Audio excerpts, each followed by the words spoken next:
Usa na liwat nga taga Sinirangan Bisayas ang nataganin pasidungog ha prestihiyoso nga MetroBank Foundation Search for Outstanding Teacher yan nga tuig. Hasulod ang por lo menos 300 nga nominado tikang habugos nga nasod Pilipinas usahi Mrs. Lorna Garnase han Philippine Science High School Eastern Visayas Campus han napulong nga awardees.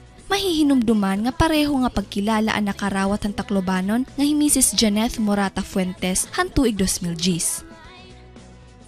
The METROBANK Search for Outstanding Teachers is an annual endeavor of the METROBANK Foundation. In school, I was nominated, and then we were told to submit a set of requirements that made us qualify for the provincial finals.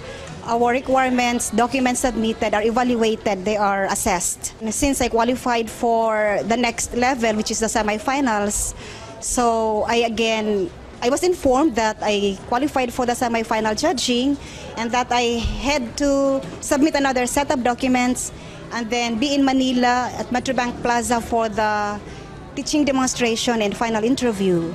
Then after that, after waiting for quite a number of days, I was notified again that I made it to the national finals. That is quite prestigious because it's a career award. It means that for you to qualify to be an applicant, you should have at least 10 years. And then there are over about 1,000 that get screened all across the country in a year. And then it's screened up to like 367 and all that, and then down to the last 10 outstanding teachers. So the screening is quite rigorous, and you go through a panel which is composed of the big people. We call them the big people, but really they are highly credible people in their field. So yeah, it's quite prestigious. It was something that I did not expect. I was actually the youngest winner in the history of METROBANK. It was more like a joke to us that I would actually be part of it. But when it did come, it was something that placed a premium as to how one should act. One should be as a teacher. Like, I couldn't really be a boring teacher anymore because when you have the title outstanding teacher, you are expected to be an outstanding teacher in and out of the classroom. So it was more life-changing. Very challenging ini nga award kay outstanding teacher dapat pagkita. So outstanding, I have to be outstanding not only in school, specifically in the classroom, but I also have to be outstanding in the community. So a name attached diri laha akong profession as a teacher, but also to the community where I have started serving. O like for instance ha Redemptorist, ha sa Turing Newsped kundi nag-eskwela na akong mga anak, kay diri man gud ko na focus din ha classroom. I reach out ha community kung ano't akong mabubulig. I think she really does deserve the award because she's been working here the same way for years. Doesn't stop becoming staying great. Some teachers become worse as they grow, but she's just the same good teacher as years pass by. She deserves the award. Eventually, it would dawn on you that there's more to that award than the money that you get, the privilege that you get. There is actually more of the responsibility.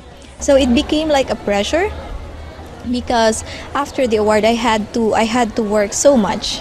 Had to work not only for the school but to work for the system, the Philippine Science High School system, and then I had to do more things than what was expected of me because what's expected of an outstanding teacher is not to just sit down and be comfortable with the award, but to share herself more to other people, other teachers, other students, and all that sort of thing. Ang pagtutduin usa nga diri harumamay nga propesyon, mahitungod nga sa kuban classroom na kukuhahan bata ang mga hibabroanan nga kinahanglanon para ira kabubuhason. Being a teacher is an inspiring profession. Although it's an abstract process, I cannot actually see that my students are learning. He is or she is learning. I can see that she is learning.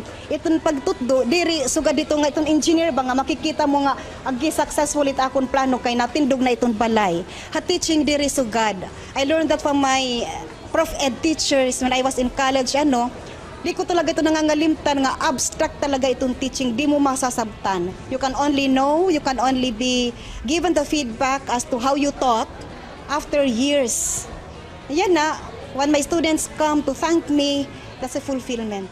Diri masayon ang ginagian ni Ma'am Lorna Garnase para lang makatapos hiyahan iya pag-eskwela, labi na kay nagdakuhiya hausa nga kablas nga pamilya. Pero ini nga kabutangan inwaray naging rason para diriya makatapos pag-eskwela. Hasakuban 21 katuig nga pagtutdo, ini nga personal nga istoryahin pagdaog an padayon niya nga ginuutro-utro ha iya mga estudyante agud magsilbi nga inspirasyon. Actually, I did not want to become a teacher. I had an ambition to become a doctor. But due to poverty, when my father told me that, anak, diri ka mumatapod ka laha akon, diri ka makaka-eskwela ha college kay maaram ka man nga itaton panginabuhi diri masasadang itatong income kiti mo pag-eskwela. So, may ada ka freedom kung ano ti mo gusto buhaton para ka lang makatapos iti mo pag-eskwela, susuportahan ta ikaw. I sought for scholarships. Then I decided to take up education, Leyte State College, then now Leyte Normal University. So asyad to nga naniguro ako, duha na akong scholarships para ako makatapos kay ginunahuna ko ba nga, agi Lord, kung di ako makatapos ita akong pag-eskwela, for the rest of my life, magiging labasera ako. Kay dito man ako to ha, merkado nagtubo, tika nga na akong elementary, nga na akong even before elementary ako, dito nakuha isdaan. Palangki queen ako hadto ha. Nag-high school ako, hasta nga nag-college ako, hasta nga nakatapos ako. Pagkatapos ko, nag-start na ako pagtutdo. I think she's really an inspiring person. She really makes sure that the skill that she's teaching will be instilled to us, and she really works really hard. Hasakuban 15 katuig nga pagtutdo ni Ma'am Janeth Morata Fuentes in subject nga science, waray adlaw nga diriya nadadasig nga ipadayon ang paghibaro agud mabaton niya ang kada pakianahan iya mga estudyante. Ang pagtutdo daw inusa nga give and take process kundi naghahatag hiya samtang nakakakuha gihapon hinbag-o nga kaaradman. My grandmother was a teacher. I saw how difficult it was for her to be a teacher. And I never wanted to become one because of that thing that it was difficult and no one could actually get rich being a teacher. But eventually when I was in college, I took up molecular biology and biotechnology in UP Diliman. I realized there that there was something missing about the education I had in the sciences. So that's why I decided to become a teacher, because I wanted to change things, change the way science is taught in my own little way. So that pushed me to become a teacher. And when I graduated, I was supposed to work in Manila, but I was told by one mentor that I should be going home because people should go home to their provinces. Like if the government spends for your education, then it's your responsibility to go back and serve your province. So I came back here. It just so happened that there was an opening for a chemistry teacher here at Pisay. So here I am, 15 years after. I'm still here. Well, let's say when she teaches chemistry, let's say she doesn't need a book. She knows the lesson. It's in her mind. She's fluent.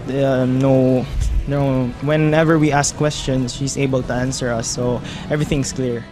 Time. They keep me on my toes. They keep me alert, especially with the Pisay students. They're quite brilliant. So they ask a lot of questions. They make you actually learn so many more because they ask and they're not afraid to ask. So when it happens, you have to go back to your books, go back to studying, and then you learn some more.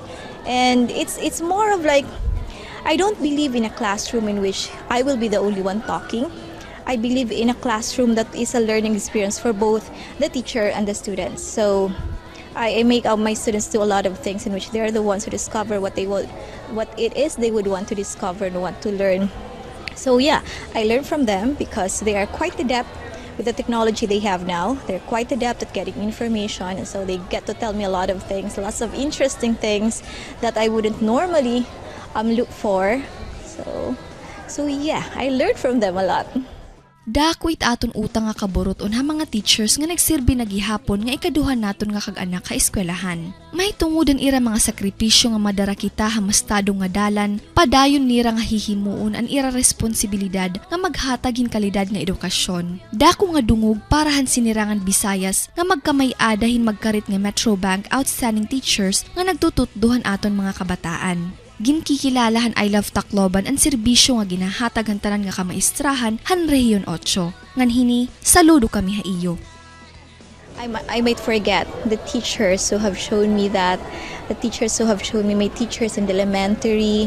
I would like to mention Ma'am Vidalia because she was one of my favorite teachers back in the elementary, and then in high school, I went to Leyte National High School and I still remember Ma'am Teresita Bautista because she was one of those people who have pushed me to become better than I was.